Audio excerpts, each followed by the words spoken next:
everyone, and welcome to a special episode of the Monster Report. I am joined via Skype with Mr. Everett Grondin, Godzilla fan freaks. How you doing, Everett? I'm doing pretty good, Nick. I'm really happy to be here. All right.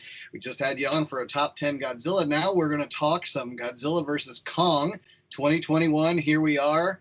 And we've got a new Godzilla in the Monsterverse, and it's good to see the monsters on the big screen, a remake of our old classic Kong versus Godzilla. They just flip-flop the names, but so we're going to start with some non-spoilers, and later in the video, everyone, if you want to see the spoilers and you want to hear from us about spoilers, we'll start with non-spoilers. So first reactions, you've seen it twice now, right?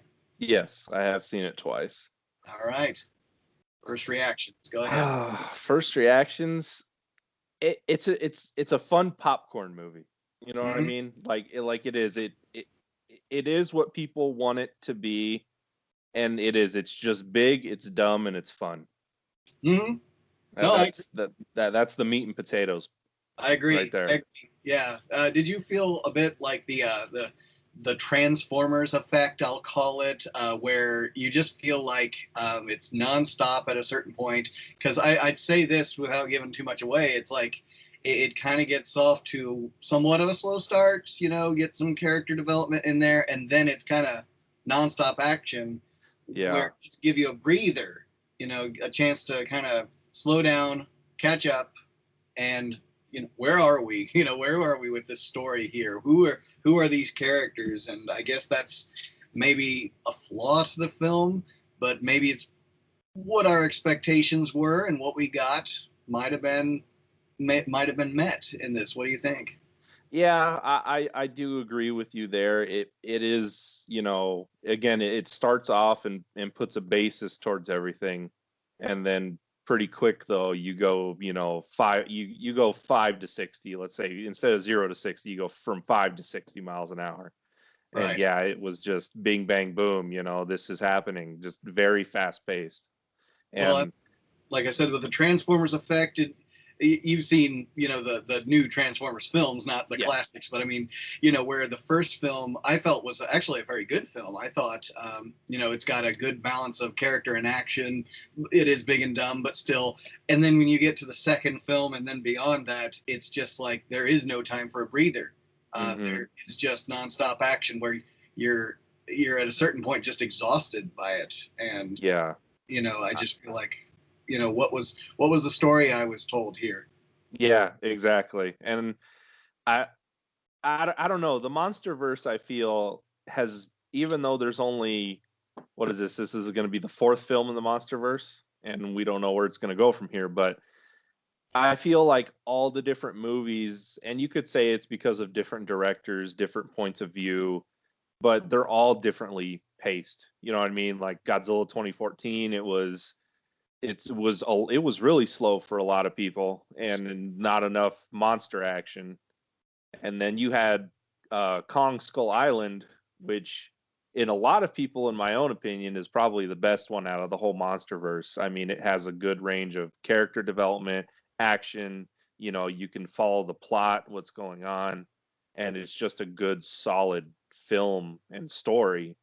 And then you had Godzilla King of the Monsters, which corrected some stuff from Godzilla 2014, but then still failed as, cutting away from maybe the fight still too much to focus on, what the humans are doing, what's going on. Then you had the monster fights, which were obstructed by flashes of lightning, smoke, snow, rain, and it was always dark, So it also suffered from that, which was another problem in 2014. Everything was just so dark, especially the final fight and everything like that. So yeah, and you're like, I just kind of want to see them, brought out in daylight, and I want to see the monsters. And at least with Skull Island, like you said, that's it's got some definite good parts where you got it's as clear as day. He's right there in the daylight, being able to see him. His fight with the skull crawlers are in the daylight. I like that.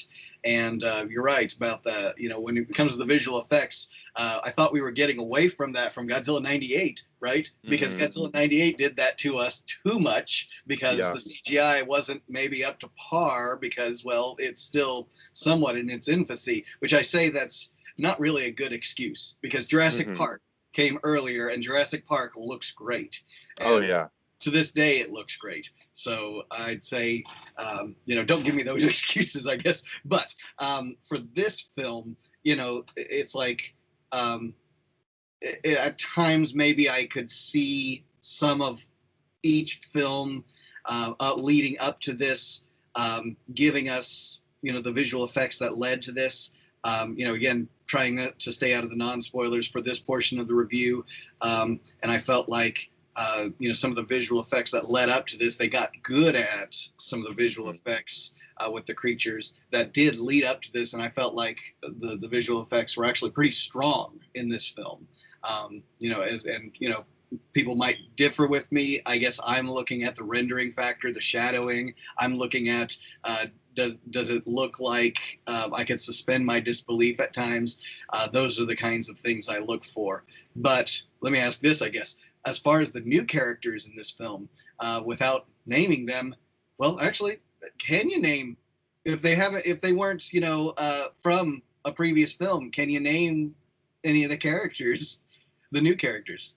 Like, and neither can I. No. Yeah, it's little girl, that guy, that woman, uh, Kong and Godzilla, it's got Madison, of course, from King of the Monsters, so at least we get a recurring character, and Kyle Chandler's character. I'm blanking on his character's name in that, but he recurs. I mean, he's a small part in this film. Very.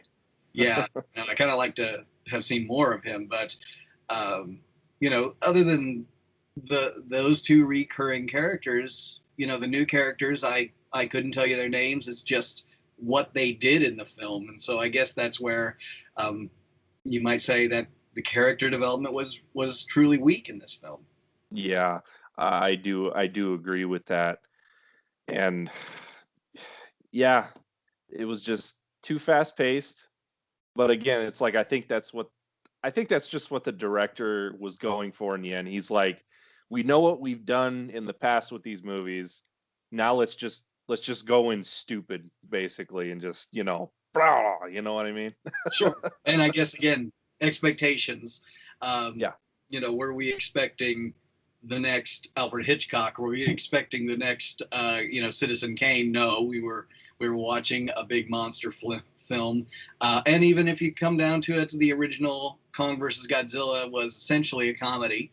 And so we had elements of comedy in this one, and characters in that one. Well, I think they were comedic enough that we remember Mr. Taco. We remember some of those names because at least they did seem interesting to us, and they were fleshed out somewhat, and even in the American version of that film. So it is hard to like compare this with the original 62 film because they're just so very different. Even in their comedy, this one tried to balance out the comedic and serious elements with it, but it had somewhat of a tribute kind of to the original with its comedy and with its just kind of going all out as an enjoyable film rather than maybe something that will challenge the viewer, and put us through an experience, if you will.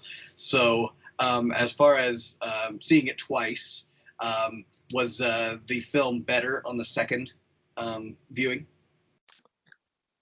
It was more, I mean, I want to say yes, but at the same time, it's more or less stayed the same with me. Like, I really found myself not really I really didn't miss anything. You know what I mean? Like, I guess that's the word I'm looking for, is like, because a lot of us Godzilla fans, we do like to see these things multiple times to maybe catch, Easter eggs, references, stuff like that. But it's like, everything was blatantly in front of you, even if it was an Easter egg or a reference. I mean, it was there. It wasn't necessarily anything that was like hidden. You know what I mean? Yeah. So the movie on the second viewing, it was just as fun as the first time, but it really didn't. There was nothing more to add for me, I want to say. So it was more or less the same. I still enjoyed it, but pretty much the same level of enjoyability. Yeah, and there's one thing about this director that's consistent throughout the film from beginning to end is style. It is definitely Hmm. what I would consider a style over substance film, and again, expectations. The style, if I were to give it a name, it's a neon light roller coaster, Yep. because that was kind of it's the J.J. Abrams, lens flare. This guy has neon lights for some reason. It seemed like everything kind of had that. You can see that in the trailer, that very multicolored neon light look to it. And the roller coaster is in literally, you felt as if you were riding an amusement park ride at times at Universal or Disney. Hmm.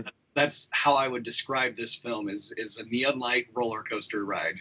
Oh, most definitely. And I'm sure if it wasn't for COVID and possibility the future of amusement parks and everything like that, uh, I mean, there's a ride right there in the movie. It's like, oh hey, let's construct this. This will be fun, new attraction. And if Universal, you're listening, you heard it here first, right? Right here on Yeah, the Monster Report. there we go. All right. Well, okay. I think when it comes down to this film, it's bringing one thing you can give it. It did start the trending, continue the MonsterVerse hashtag, I think. Hmm. So there's a fan base that wants more. As of this recording, I think the box office international, the total box office is something like 300 million. So Hmm. pretty darn good, I'd say. Yeah, For a film, it's already beat out some of the other films. I heard it beat out Wonder Woman 84, which I guess that's not such a big, I never saw it, but I guess I that's never not did really either. I guess that's not really a high bar to reach, but in the sense that it beat something that did have high expectations for it, and maybe this one didn't have it. Any last thoughts before we go to spoilers? None. I think we hit the nail on the head right there. All right, so at this point, it is wide open to spoilers. So, uh, uh, why wasn't there a Team Kong and Team Godzilla? That's what I went into this expecting to see, is a Team Kong and Team Godzilla. It wasn't there. I mean, there was sort of that, but it wasn't like, well, it wasn't actually like there was a team rooting for Godzilla. There was a team rooting for Kong because he could probably save our lives, like in that ship scene. But Hmm. I guess I was expecting maybe the human characters to have that. Like there was going to be this sort of, civil war of humans and using the monsters as their chess pieces, if you will. Yeah. Maybe I was expecting too much, but where was that? I mean, we were on Team Godzilla. I mean, Yeah, we were on Team Godzilla, but yeah, he really didn't have a basis there. And it I want to say there was something there, but of course it was subtle because then you had the group of people that worked with Kong and that consisted mainly of the little girl, the scientist guy, and then the lady who was, who could communicate with the little girl. That was basically Team Kong. And then Team Godzilla was basically just a podcaster, what's his name's daughter, and then her friend that, we just know that she goes to school with, I guess. I don't right. know. And it's like that was it because they were just trying to figure out why Godzilla is doing what he's doing. So it's like the teams were there, but there wasn't like, there wasn't like, like, yeah, Godzilla beat Kong or King Kong beat Godzilla, the set, it was again, it was just so just in your face, bam, that you didn't have time to comprehend anything. So it was just like, okay. I know. And there were so many things that I kept wanting to scream at the screen about. It's like there was a few missed opportunities there. And there seems like there's actually a film missing between 2019 and now, because now they have basically mapped out Hollow Earth. They've got all this machinery. They've got all this mechanical, what have you, futuristic technology that has led them up here. I mean, of course, yeah, 2014 they had a measure of technology which was sort of relevant for the time, and then 2019 actually was, to me, was futuristic. We don't have the Argo stealth-looking, ship like they had there, and all of the different technology. As far as we know. That we know, yeah, I know. Truth is out there, my friend. But now this one goes way beyond. There's so much money that's been thrown at this Monarch and the Hollow Earth and Mechagodzilla. Everything that's been. There seems to be unlimited funding for all of that. When it's in 2019, they were trying to show that Monarch was taking too much resources, money, et cetera, and not turning out. A product which was control over these titans and such. So I guess when it came down to, well, let's talk Hollow Earth. I mean, what was your kind of thoughts? Because we've been hearing about Hollow Earth up to this point. Now we've got it. Again, even after seeing it a second time, it's the first time, like, my brain was really having a hard time trying to comprehend what was going on, because again, it's like you had a center basically that there was mountains and rivers and plant life and everything over your head, and vice versa on the ground. So it was like there was no necessarily sky, but then yet there's also sunlight down there. Yeah. And my little theory, I guess, would be that maybe the sun is the core of the Earth. Sure. Yeah. I don't know. And man, it was just really hard to comprehend what was going on. Again, there really wasn't any development other than the whole gravity thing that they talked about. And then, of course, that was solved with the heaves that they call them, which, again, you bring up the technology. It was like we feel like there's a missing point, because all of a sudden there's these Tron-like looking anti-gravity vehicles, and it's like, okay, how did we do that? we took some real leaps, and it feels like we needed to see why the technology, even if it was a simple maybe explanation that the Titans, I guess, have forced us.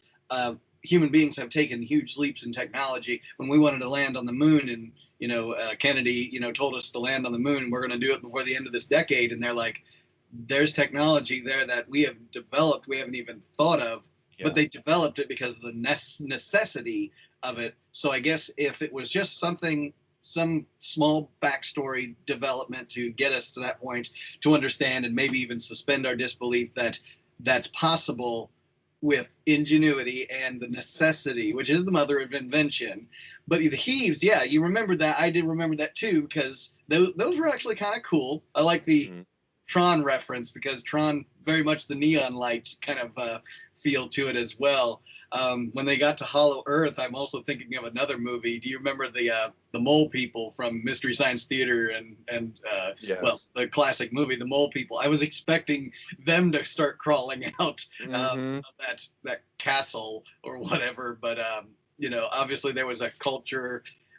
There's a film that's missing the whole culture of Hollow Earth, building giant statues to Kong's family. And throne for him. Obviously, the giant apes wouldn't build something like that, but maybe the people of Hollow Earth, if there were such a people, Yeah, because again, at this point, we don't know who built it. We don't know, like, why does any of this make sense? We don't know.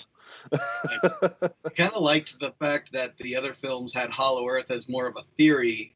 And what we put together in our heads was actually, I think, cooler than actually seeing it. But, the fans demand it. Hollywood's going to give it to us. So, it's like if they could have stopped the original Matrix and said, no more, this is good.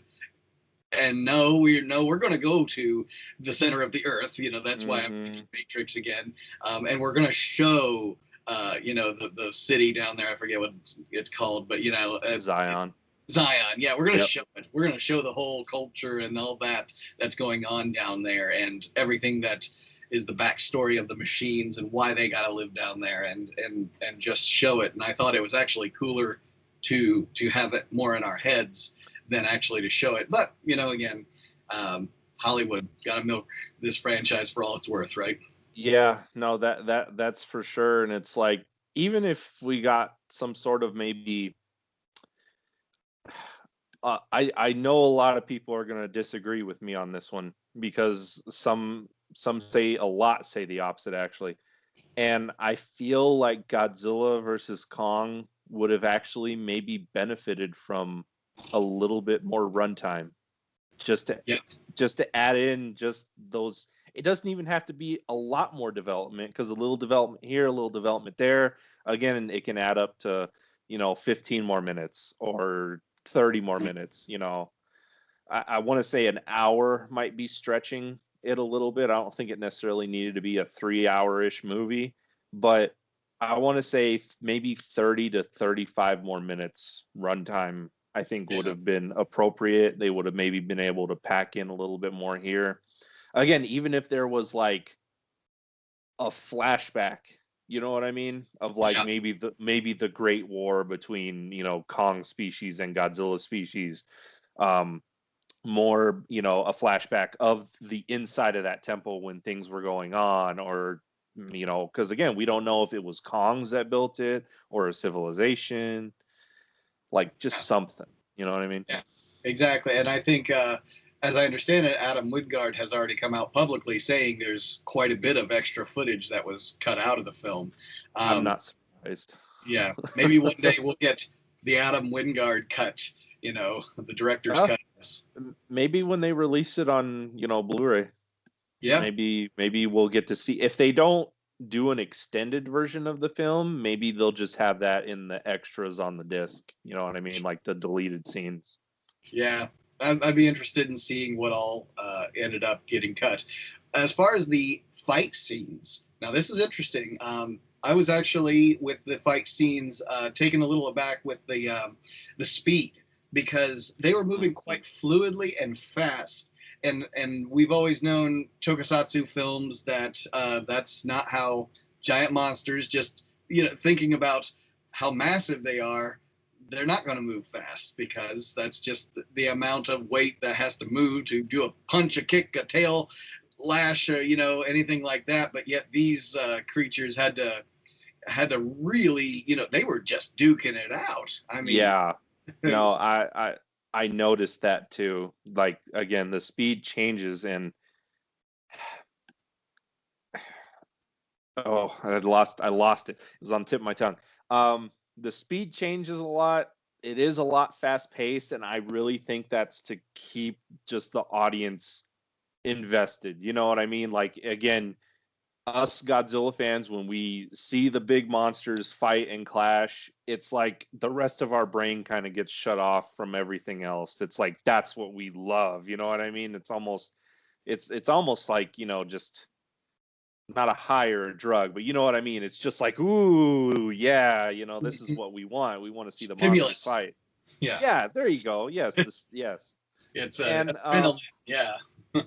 Because even in the other movies, there was a little bit of speed in Godzilla King of the Monsters, but Godzilla, Ghidorah, and a lot of them, they still had appropriate motions, you know what I mean? And even in 2014, they really had appropriate motions. Like, everything there was, very, slow moving, thunderous hits and everything. Even to when Godzilla swings his tail and kills the male Muto, that's that's perfect. But yes, this one, it's like all of a sudden we go from these massive titans that move slow-mo, and then when they're going at it, it's just like, all right. Yeah, especially, I guess maybe they had to speed it up because they did portray Kong in Skull Island as very quick, but at the same time, he was a smaller monster at that time. Yeah. And if you'll notice, I put in my trailer of the Skull Island that little line that answers the question. Most people may have already, in the MonsterVerse, and the fans have picked it up already. The fact that they've said Kong, he's king around here. He's still growing. So back in the I guess the 1970s for Skull Island, he's still somewhat of a teenager, I guess you could call it.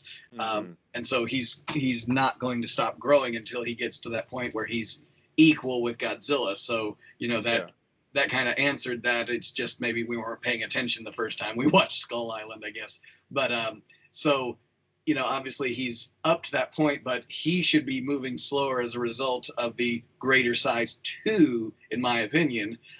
But I guess, again, that goes back to the tokusatsu. They shot it in fast frame rate to give the tokusatsu actors, that slow motion movement, but making it more fluid.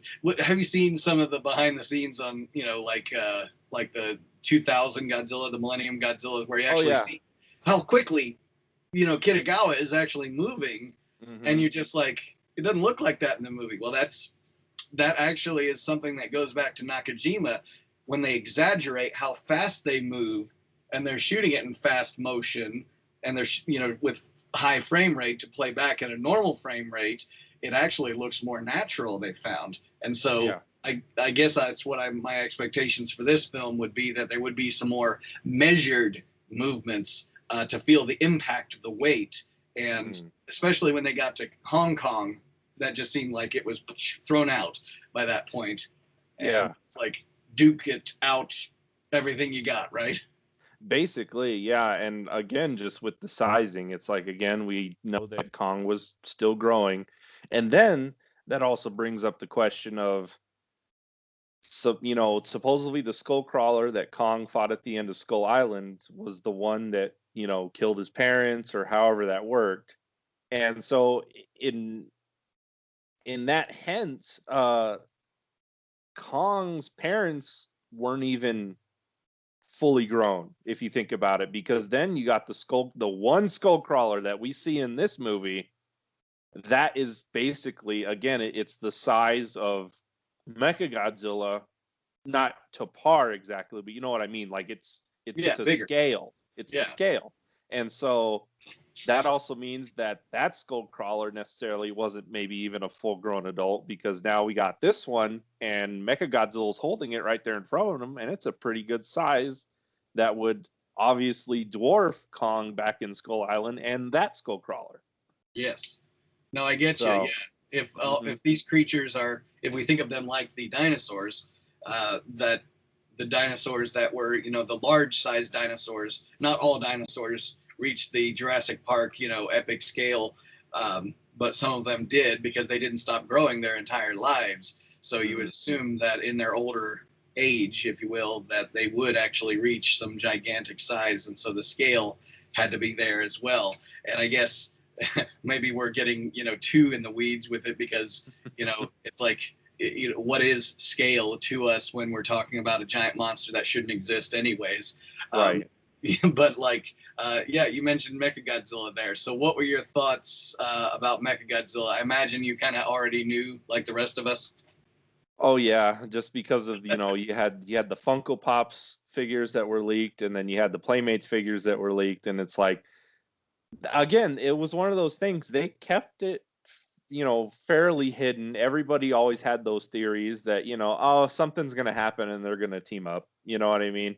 Yeah. But there are those little things that when the toy companies, have to release something a few weeks or something gets leaked before the movie, it's those things. It's like, oh, okay, so it's Mechagodzilla. Yeah. I think it really dumbs down your reaction. You know what I mean? Honestly, I felt like it would have been a better story. This is just my editorial, comment on this, and then you can leave it where it is. That they would actually tribute Mechagodzilla 74 with a Mechagodzilla in a Godzilla suit.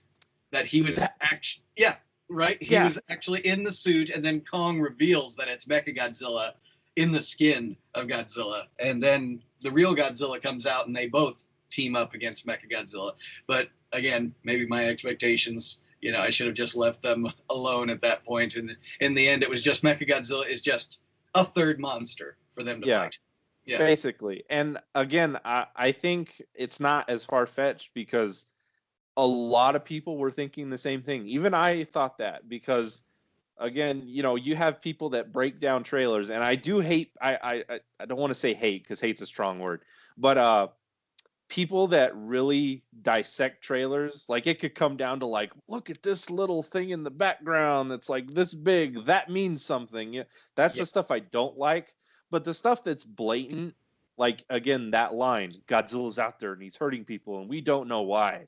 Like that's got what got everybody thinking, like, what if this Godzilla in the trailer isn't Godzilla? right. So a lot of people have actually thought that, and I do feel that that would have been a nice, that would have been interesting for them to do. Again, it would have been a nice little throwback. You know what I mean? Maybe that was the bait and switch to get us in there because maybe that's what they were kind of leading us to. Because you know, honestly, they didn't help it with the fact that Godzilla's eyes were glowing, and I was thinking, okay, they're going after something here. That's not really Godzilla in there. That's an imposter, if you will. Mhm. But it turned out he just has glowing eyes because he's mad, I guess. I mean, he's angered. He's GMK suddenly. I don't know. Yeah, who knows? But and then as far as Mechagodzilla's design, I commented on somebody's post the other day, and it was actually like, you know, it actually had a picture of, you know, some of the Transformers from the Transformers film and Mechagodzilla next to him, and it's like, yeah, I immediately thought that when I saw Mechagodzilla's design in motion in the film, and it's like, you know, Yeah. he would have like fit in perfectly in the Transformers universe of films that they had, because it's like that looked basically just like a Decepticon. I'm not gonna lie. Yeah, the Grimlock, but on the Decepticon side, yeah. No, I wasn't a fan, honestly, of the Mechagodzilla design. I really wasn't. It was kind of weird looking. The hands were a little odd. I mean, his mobility and his weapons and stuff, you know, that's always interesting. But yeah, everything else, it was just, you know, I would have liked to see maybe something just a little more traditional. You know what I mean? I guess, yeah, I'm with you on that, and that's where the fact that he was more hunched forward as a creature rather than the standing straight up 74 Mechagodzilla, you know, that he was going to be in, you know, in the disguise basically, and they just didn't go for that. So that's why I kind of figured they would, but that he was like the Terminator essentially. You know, he's going to get you know, that outside of him burned off, and we're going to see him. But yeah, nothing to that effect. And then, you know, the going back to Hollow Earth, I thought this was kind of interesting, and I've always said this on my channel: radiation is not a beneficial thing. It never has been. It never will be. But yet, for some reason, films always do this. Radiation somehow is beneficial. It makes giant monsters. It makes, you know, I guess, you know, in Marvel Comics, it makes the Hulk. It makes the Fantastic Four, you know, gamma rays, things like this. For anything radiation, these destroy cells. And they're talking about the radiation for the axe when he puts it down, and they, yeah. And it's like everyone's standing around out there. The little girl's standing around out there. No one's wearing radiation suits or anything. Nothing. You know, they're exposed to all of that, and this is okay. Yeah. No, I thought of that too, because again, it was like they really touched on it again in Godzilla 2014. It's like radiation, you know, the whole beginning and the plant melting down and collapsing. It's like, yes, all that is bad. And then all of a sudden, it's like in these next movies, it was like, a little radiation don't hurt nobody. Apparently not. It'll put hair on your chest. It's yeah, it's breakfast for these creatures. Yeah. I mean, they feed off of it. Obviously, Godzilla is a nuclear monster, you know. So yes, he feeds off of that. whatever. I guess it just goes to show that they can use this to do whatever it is they want. Any magical creatures and pseudoscience they want to throw at you, it's all fair game when it comes to this. And since most of the audience doesn't actually understand what radiation really is, and I don't fully understand, but I know it doesn't do that. So, Yeah. Anyways, yeah. So there's that, and even the communication with Kong. Actually, I kind of like that. The fact that they can communicate with Kong. That's because Kong has always been, someone who has actually been someone who actually interacts with the human characters, whereas Godzilla, it's just he's stomping through your city. He really doesn't have anything personally against you. You're just in his way. But Kong has always had a connection, whether he's got Fay Ray, or Jessica Lange in his hands climbing to the top of the World Trade Center or the Empire State Building. He is interacting with the human characters. He knows them. He does have a personal vengeance against certain ones at times. So there's nothing more frightening than a giant monster who actually knows who you are. But Godzilla, not so much, So I kind of thought that actually kind of tied in and worked well, having human characters who could interact with them. And boy, it wasn't just the little girl that didn't have anything to be afraid of. The rest of the human characters could be in that little environment they created with him and be close around him, and they weren't at all, scared about being accidentally stomped on, were they? No, they weren't. They were very comfortable. And again, it's like the other lady, like this whole time, it's like she finds out, oh, Kong can sign back. We never knew that, but yet you had him confined in this thing, and you were surveillancing him the whole time. And I'm pretty sure you surveillanced him anytime the little girl talked to him. Yeah. So what? You have the nerve to act surprised that he didn't learn something, that he didn't pick up on this. Yeah, he's again, that goes back to the original Kong versus Godzilla. He's a thinking animal, and then Godzilla has a brain of a marble, and I'm just like, oh, I never really liked that line. I never really liked that at all. He's not a thinking animal. He's like a dinosaur with a dumb brain, and I'm like, no, he is a thinking animal too. But they had to dumb him down because you got to bring Kong up somehow to his level. Yep.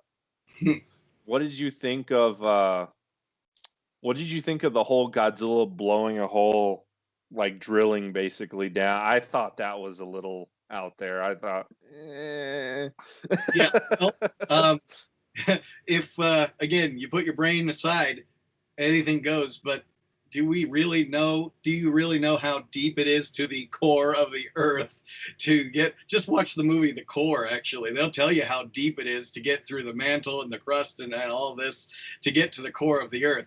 Boy, he has unlimited energy, and yet even with that unlimited energy, he's able to bore through the planet, and there was no tectonic issues with the rest of the drilling a hole basically with his atomic breath straight through. I thought, okay, that's pretty dumb.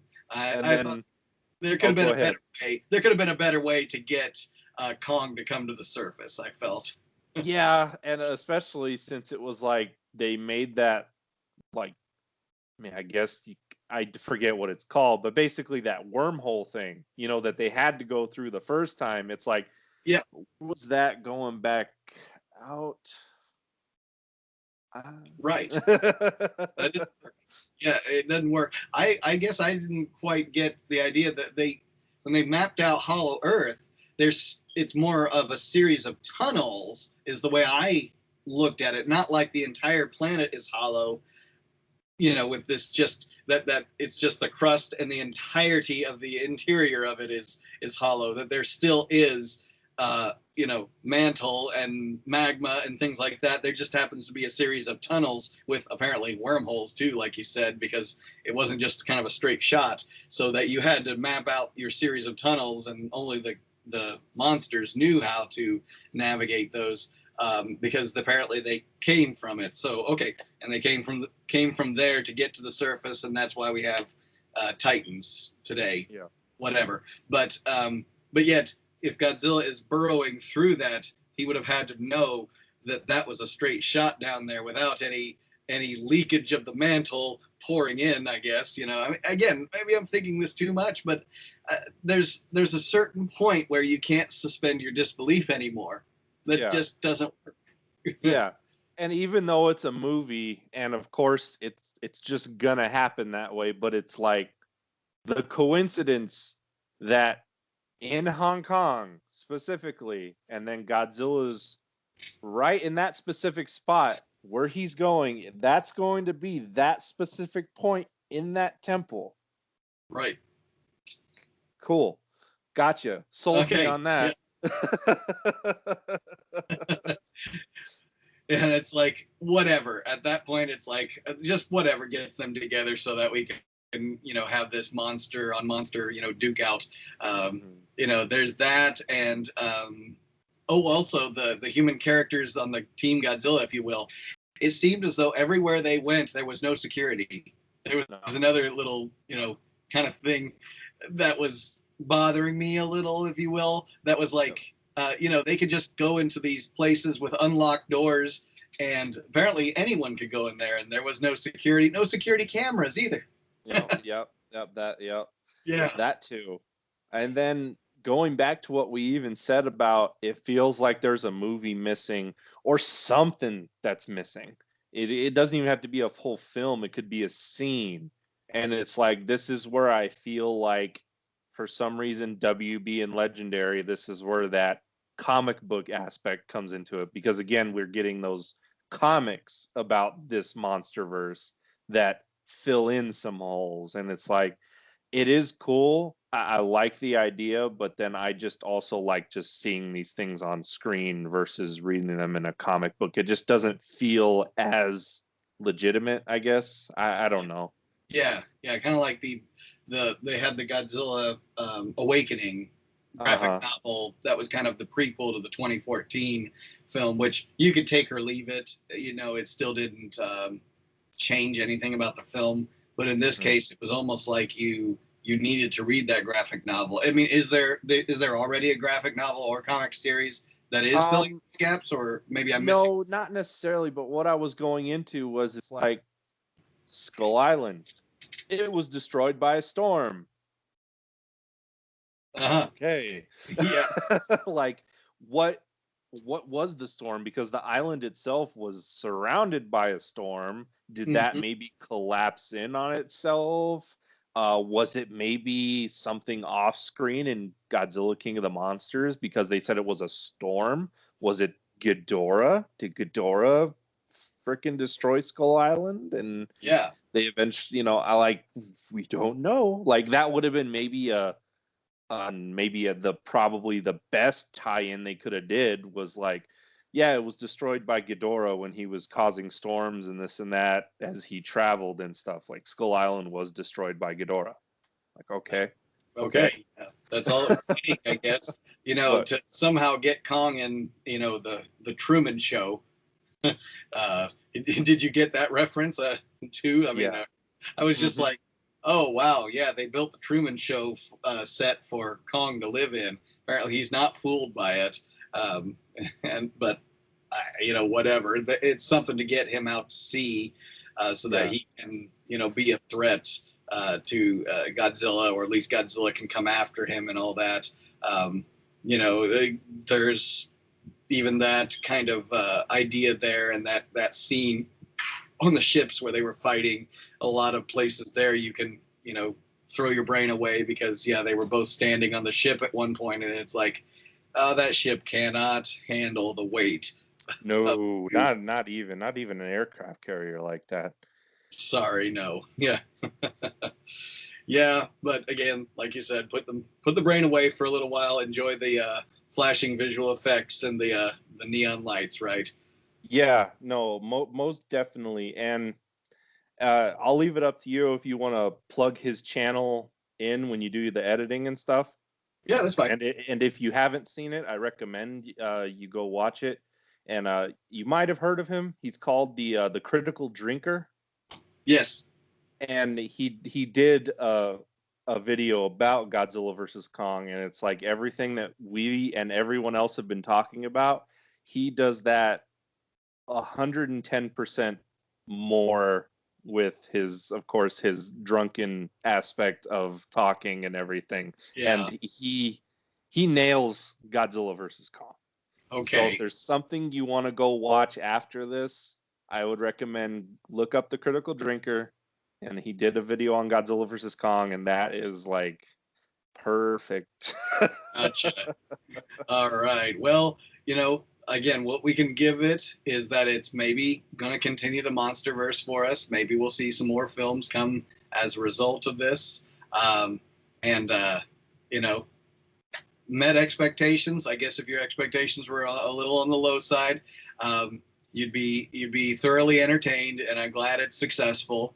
Now, while I think of a rating, like out of 10, if you were to give this a rating, I would probably give this a pretty good 6. So I mean, what would you kind of throw in there? I'm at a 7, but a lot of people that are giving this a rating, like even Angry Joe and everybody, like after my first viewing of the movie on the Facebook page and in the YouTube community part of the channel, to where you can like post stuff like Facebook basically with pictures and stuff, I, kind of just without spoiling, I gave my thoughts and my rating, and again, everybody's basically like 6, 7 out of 10.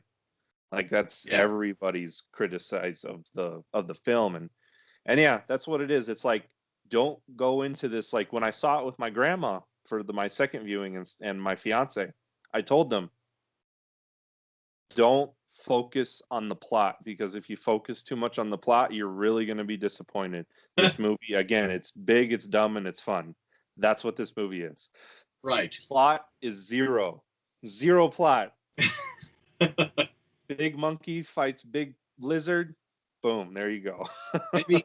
maybe one day in the future we'll get our Christopher Nolan, Dark Knight, style, makes you think and makes you watch the films over and over again, getting something different each time with twists and turns and real intense character development and story and all of this. Maybe one day we'll get that, but for now, here we are, and we've got to make the popcorn films. We've got to have an entertaining audience, because otherwise, why are we making these films and throwing the budget that we have at these? So if you can give it anything, it's not the perfect film.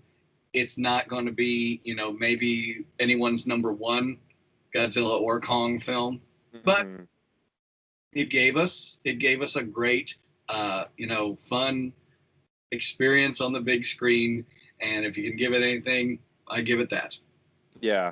And another thing that I'll even throw in there is I learned this a little bit later, and I was thinking about it because the color was correct, but I actually ended up finding out, so Kong's axe that he has, not only is it just a Godzilla dorsal plate, but the bone that it's attached to, do you know what that is? No. It's actually a muto, like a muto bone skeleton, because it has that kind of, that at least that's the last thing I heard, that somebody came out with it. That's what that is. It's actually a muto bone or something.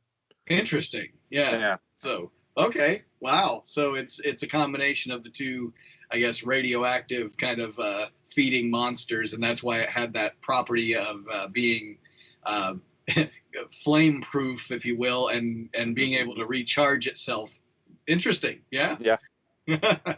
Oh, and what did you think of Godzilla's little like smile smirk when he ended up grazing Kong with his fire?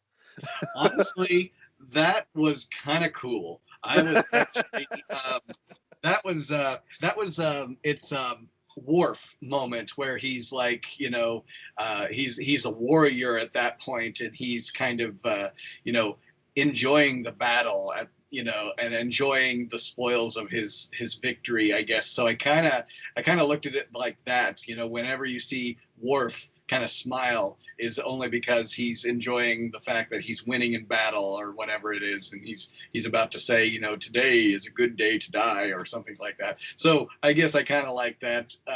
It was interesting, but yeah, not necessary, because usually Godzilla is pretty stoic. Yeah. You know, no emotions. I really thought it was wild during the fight there after they said Kong, you know, took round 2, I guess. And then Godzilla just totally does a 180, and then he's like down on all fours, basically like an alligator or something. It's like, that was kind of crazy to see right there. I was like, okay. Yeah.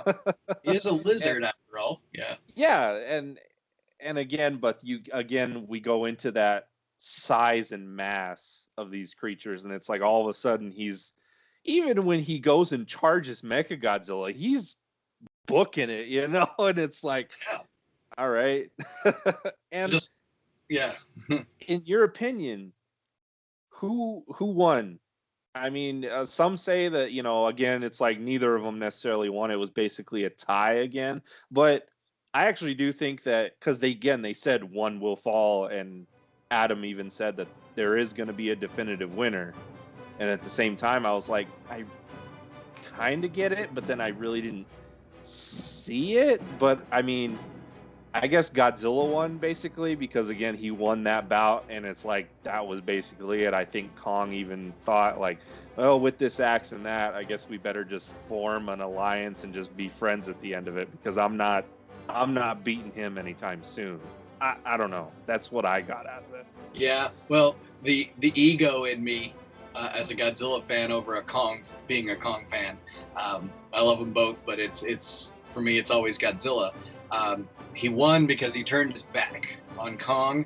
He's like in, you know, the warriors who would be like, you know, I got nothing, you're nothing to me. They would turn their back on you. They don't feel even threatened by you. So I guess that's kind of the idea. It's like talk to the tail. So yeah, that's where I maybe look at it, like he even kind of referred to Kong, like downplayed Kong, looked down his nose at him and turned his back on him and said, you know, I don't need this. I don't need you. You're not worth it to me. So I'm just gonna leave you to, you know, your devices here.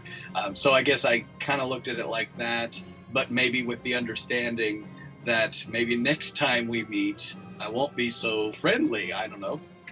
Yeah. I agree with you 100%, pretty much. Yeah. Yeah. So might be interesting if later on we would see something. You know, I knew that they could not have this be a definitive winner going into it.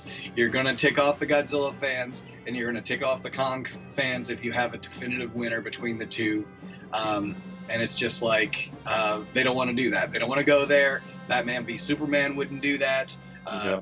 They're not going to. I don't even think in any of the other famous crossovers of monsters there were ever a definitive victor that I can think of. There's probably somebody out there in the comments that can say, oh no, you're forgetting this, this, and this. I haven't seen them all, so all the crossovers. But you know, this one I kind of knew it was going to either end in some sort of stalemate or a team up.